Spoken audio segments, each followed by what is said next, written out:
I'd like to talk about the leading edge a little more. And it's my understanding that it's physical manifestations of what we can see. That's the leading edge of where we are now. Well, we'd like to call the leading edge where all the juice is. And we'd like to call it that sweet spot between the realization of a desire and the full fruition of it. So we'd like to call all of that leading edge. It's where those thoughts are turning to things, out here on the leading edge. In other words, when you think about it, just think about the idea of a vibration turning to a thought, turning to a dream, turning to a experience, turning to money in the bank, turning to a thing, whatever it is. So that evolution of that thought leads to what we want to call the leading edge. But even once the manifestations occur, there's more contrast that creates more leading edge. You're knowing what you do want and knowing what you don't want and launching rockets of desire, and then there's this gap because you've created this vibrational version that you're not up to speed with, but then you feel your way to it, and eventually you master it and you've closed the gap, and now for a moment everything comes together and the manifestation occurs. And along with that manifestation happens a whole new set of contrasting experiences, which you know what you don't want, you know what you do want, you launch the rocket, there's a vortex, you close the gap, then the manifestation occurs, and along with it, a whole new set of contrasting experience. So the leading edge continues to become. But what we want to emphasize is that the leading edge of what man wants to call God, the leading edge of all that is non-physical, the leading edge of all who have been physical, who are now focused from non-physical perspective, the leading edge is right here, with you, through you, right here. This is the leading edge. It just doesn't get any better than this. And oh, how good it is when you are in concert with all who know that out here. The expansion, the furthest most expansion.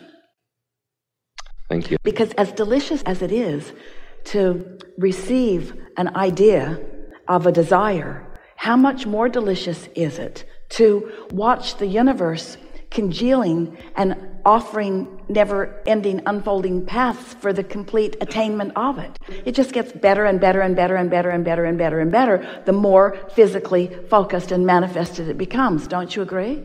The more momentum that's added to it? The more momentum, but the more it fleshes out. Like the experience of love is a really nice emotion. It's a really nice experience. But then having someone that you are focused upon, that you are loving, is even more.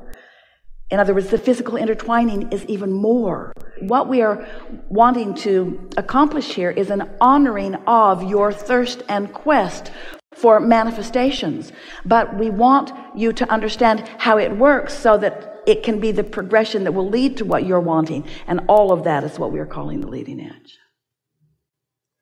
I love the previous conversation about being number one.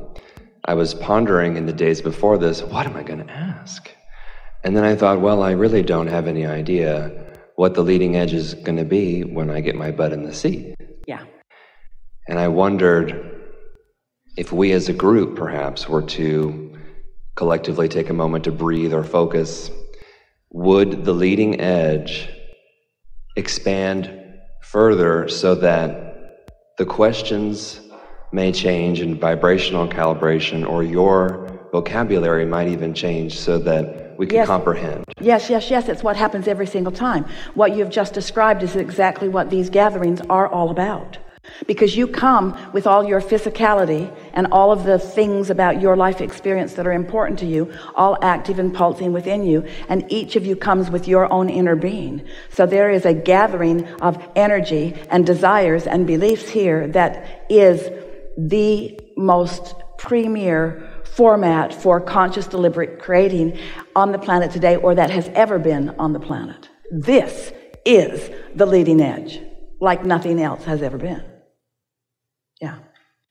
And the collection of the minds in this room, whether or not somebody's listening to me right now or they're looking around the room, does it affect or alter the potency of the answer delivered in terms of the ability of the crowd to comprehend and hear? Yes, in this sense. because each adds their individual impetus to the question, their individual nuances, their individual experiences, even their individual beliefs become part of it. In other words, there's a vibrational mix that is going on here. But you see, this is the way it always is. This room is like a microcosm of what's happening with your entire planet, let's say. And so here you are all mixing it up together, here more in harmony than in most environments, and here more expectant of receiving than in most environments, and here more in the receptive mode than in most environments. But here you all are, and Esther is standing as a representative of someone who is in the receptive mode. She can walk to the podium anytime, no matter what's going on. The conditions don't matter, and she can unconditionally come into vibrational alignment with us. And you all have the potential of doing that as well. Many of you are already doing that. And so as we come together in a gathering like this, and what you want to know about and what you want to talk about and how life's been touching you and the decisions that you've made and the beliefs that you've come to, they are all part of the platform that is known by non-physical. And so as non-physical, as this non-physical source energy that we are, we know where each of you are in relationship with everything that you want. And so we know precisely who is the one that is most likely to bring what is most wanted by the most out into the light, where we can have a discussion about it. Even this conversation is about that. This is co-creating at its best, you see. And what we are really wanting you to understand is that even with all of these words that we are offering, which seems to defy what we are about to say, we are all talking and thinking too much about the specifics of trying to get things done. And for your part, not enough about just getting to the receptive mode, where the natural consequence of all that has come before and all that you're asking will follow. It just doesn't have to be so hard. You don't have to think. You just want to be in a vibrational place where you can receive a thought. It's the receptive mode. Here's the new thought that we are really wanting you to receive. This is new unto this moment. So for some time, maybe even the first week that Esther was allowing us to flow through her, we made a powerful statement that, as every statement that we make remains true, we just are able to flesh it out in more detail as more of you are understanding more of the basis. But we made the statement, if you want something and believe it, then it is.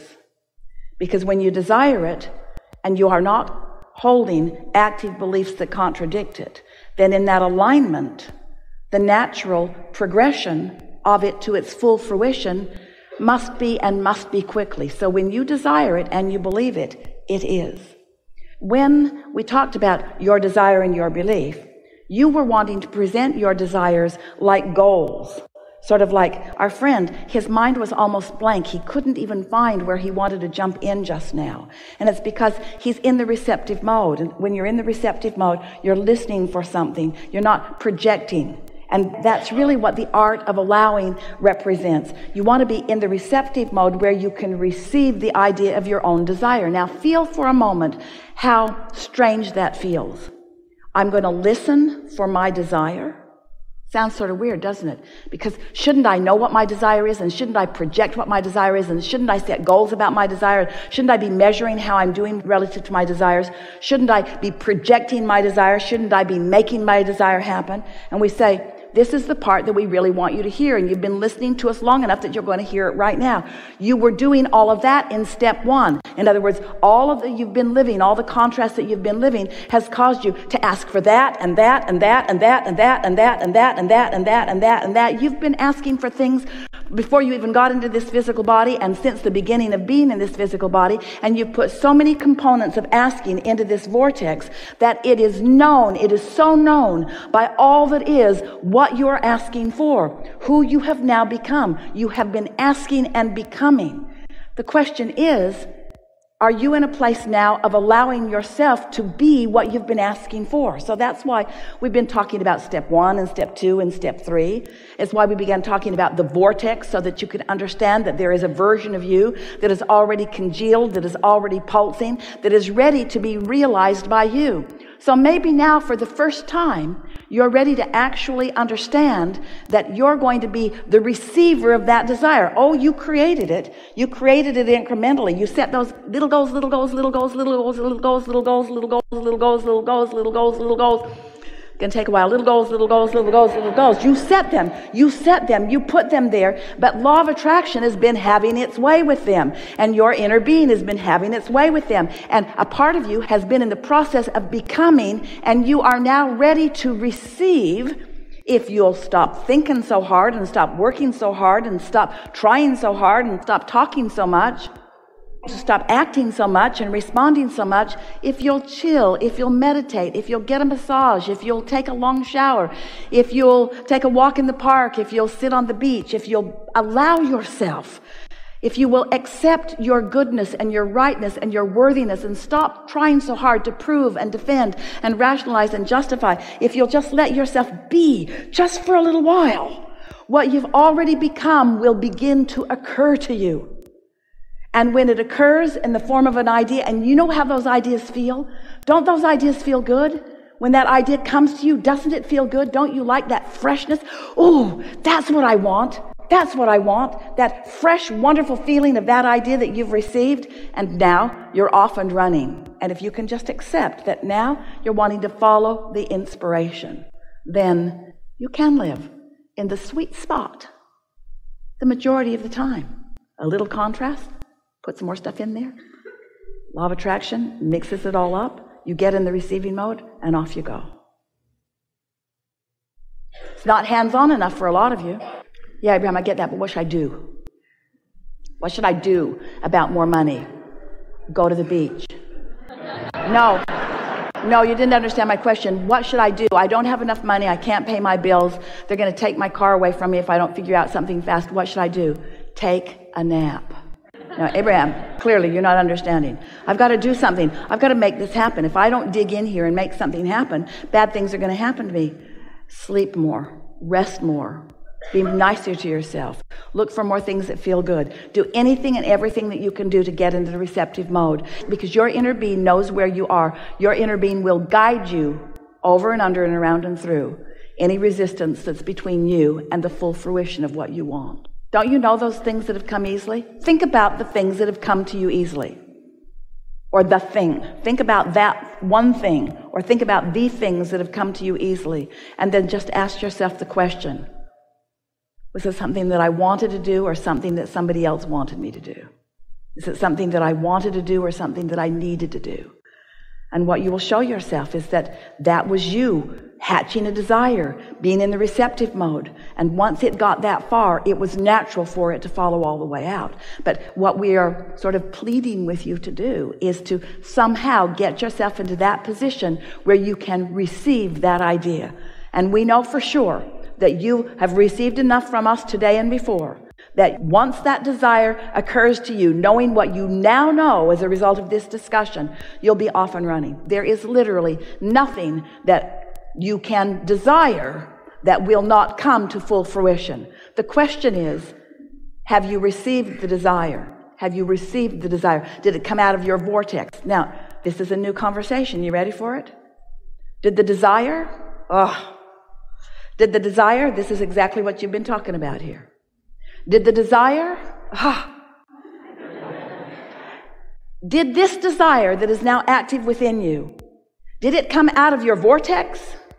Which means, did it come out of what law of attraction and your inner being has got all mixed up for you, all queued up for you? Is it that perfect desire and you are now in such a receptive mode that you received it, and so it's a slam dunk, it's a sure thing, it's going to go really quickly for you and it's going to be so pleasurable as it unfolds? Or did this desire come out of need? Did you feel the difference?